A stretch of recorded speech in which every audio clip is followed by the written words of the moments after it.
വർക്കലയിൽ ഉത്സവത്തിനിടെ 19കാരനെ കുത്തിക്കൊല്ലാൻ ശ്രമം. കാവടി ഘോഷയാത്രക്കിടെയാണ് അതിക്രമം നടന്നത്. ആക്രമണം നടത്തിയ സംഘത്തിലെ 2 പേരെ പോലീസ് പിടികൂടിയിട്ടുണ്ട്. ഒരാൾ കൂടി പിടിയിലാകാനുണ്ടെന്ന് അയിരൂർ പോലീസ് അറിയിച്ചു.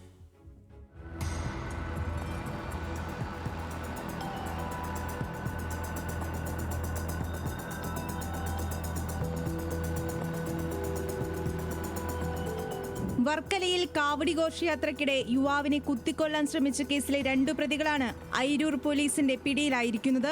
വർക്കല പുല്ലാനിക്കോട് അഭയഭവനിൽ കൊച്ചുണ്ണി എന്നറിയപ്പെടുന്ന 25കാരനായ അഭിജിത്തും ശിവഗിരി കനാൽ പുറമ്പോക്കിൽ ചരുവിള വീട്ടിൽ 24കാരനായ സുധിയുമാണ് പിടിയിലായത്.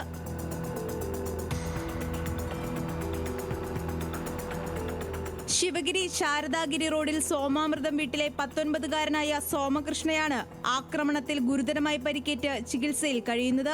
ഇടതു നെഞ്ചിന് താഴെ കുത്തേറ്റ സോമകൃഷ്ണ തിരുവനന്തപുരം മെഡിക്കൽ കോളേജ് ആശുപത്രിയിൽ തീവ്ര പരിചരണ വിഭാഗത്തിൽ തുടരുകയാണ്.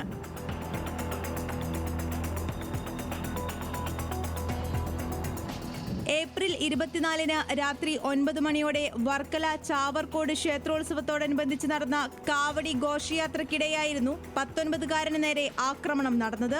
വാക്കേറ്റത്തിന് പിന്നാലെ 1-ാം പ്രതി കൈവശം കരുതിയിരുന്ന കത്തി ഉപയോഗിച്ച് സോമകൃഷ്ണയെ കുത്തുകയായിരുന്നു.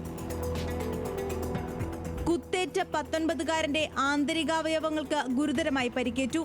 2 മാസം മുമ്പുണ്ടായ തർക്കത്തിന്റെ വൈരാഗ്യമാണ് ആക്രമണത്തിന് പിന്നിലെന്നാണ് പോലീസ് അന്വേഷണത്തിൽ കണ്ടെത്തിയിട്ടുള്ളത്.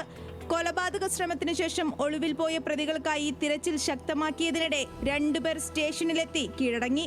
അറസ്റ്റിലായ പ്രതികളെ കോടതി റിമാൻഡ് ചെയ്തു. ഒളിവിൽ കഴിയുന്ന 3-ാം പ്രതിയെ ഉടൻ പിടികൂടാനുള്ള നീക്കത്തിലാണ് അയിരൂർ പോലീസ്.